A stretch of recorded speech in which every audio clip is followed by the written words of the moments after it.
you just tuned in, you're still watching the South African Morning with me, Rofoma Zena, Baron Hafke in studio, and I'm here at the KRUGER National Park in Skukuza.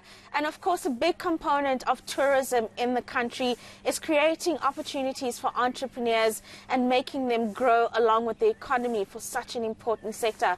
I've got Gareth Coleman, who's an executive for the KRUGER National Park. He joins me now to discuss these matters and more. Gareth, thank you so much for your time this morning. I mentioned in my intro, creating opportunities for local entrepreneurs within this community. Talk us through that project or that initiative that the KRUGER National Park has taken up with local entrepreneurs and really what's happening in that space. Morning, Rafua, and morning to the listeners. Yes, we are working very hard. I mean, the big challenge, of course, is that with tourism numbers down, the economy is not growing, or at least the number of visitors to the park are not growing. But the demands are still there from people. We want jobs, we want work, we want opportunities. So getting that balance right is quite a challenge because it's not always possible at the rate at which people expect it to happen. So what we've been working on in the last 6 months is trying to make sure that our supply chain is orientated more effectively towards small businesses and allowing them to get opportunities, especially those businesses around the park.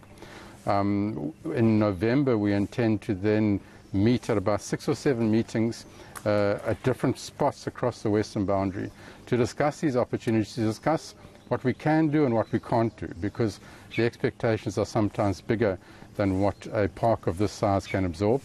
And then we'll meet with all our partners at the end and say, okay, well, we've heard from communities, we've heard from small businesses, how can we adapt and how can we ensure that we respond to their needs, because it's about being more responsive to people's needs.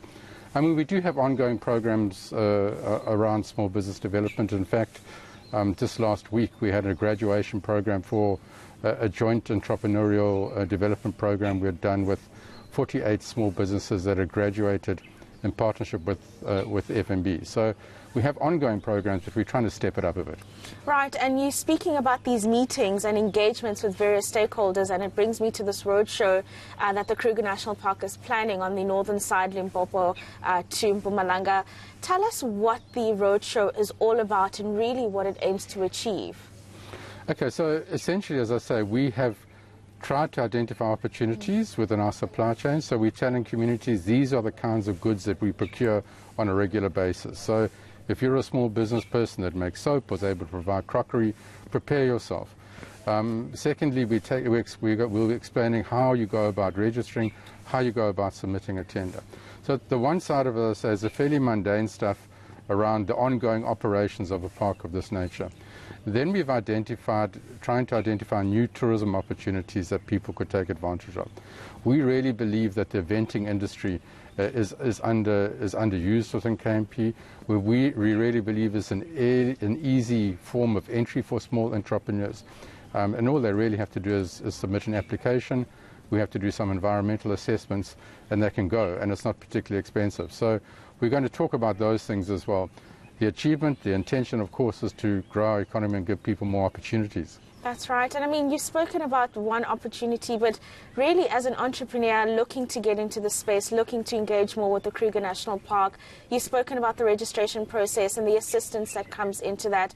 But what other opportunities exist for entrepreneurs within the park? Well, currently a large amount of all our restaurants, of course, are concessioned out, and a number of our tourism establishments are also concessioned out. So we do have PPP concessions which are constantly on the go. In fact, we are about to concession in the next few months a campsite in Pafuri. We're about to concession some treehouse lodges as well. So that's about making sure that small businesses can link up with existing operators and take advantage of those opportunities. We have about 7 or 8 concessions whose life is coming to the end. So again, those will be put out through a PPP process. It's a fairly formal, Treasury regulated process, but that's an ongoing program, and we release at least 3 or 4 or 5 PPPs every single year. Finally, Gareth, and a very important thing that really dominates the news quite often is poaching.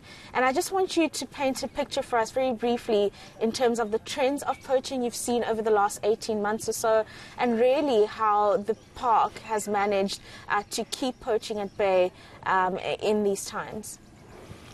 Poaching is a major problem. It remains a major problem, and I'm not sure that the public at large are actually aware of how our rangers are at work on a daily basis trying to deal with incursions.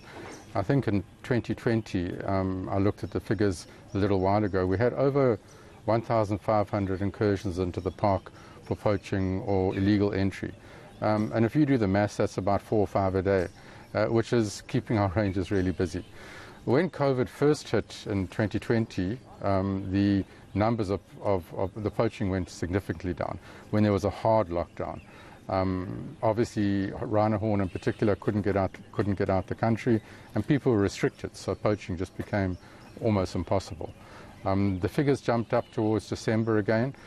Fortunately, in the last few months, we've really increased our security efforts. We've got much more presence on the roads. We've got much better communication between all the law enforcement agencies, and we've managed to bring things down much more effectively under control. But snare poaching is a big problem. Communities snare animals on the boundaries for food and for what we call poaching for the pot. That's ongoing, but we actually had a meeting and we discussed it last week, and we said there doesn't seem to be any more significant amount of snaring at this point in time than there has been in the past, but there's always been a large amount of snaring. Brilliant. Thank you so much for your time. That's Gareth Coleman, who's a managing executive here at the Kruger National Park. We've discussed the opportunities, Baron, that the Kruger National Park is creating for local entrepreneurs who have various offerings that the park would need, and of course a roadshow coming up that's going to be discussing and creating solutions to many of the problems that entrepreneurs would have in this particular community. And then of course something very important, Baron, poaching. There have been some improvements, but it's still a battle that has to be fought.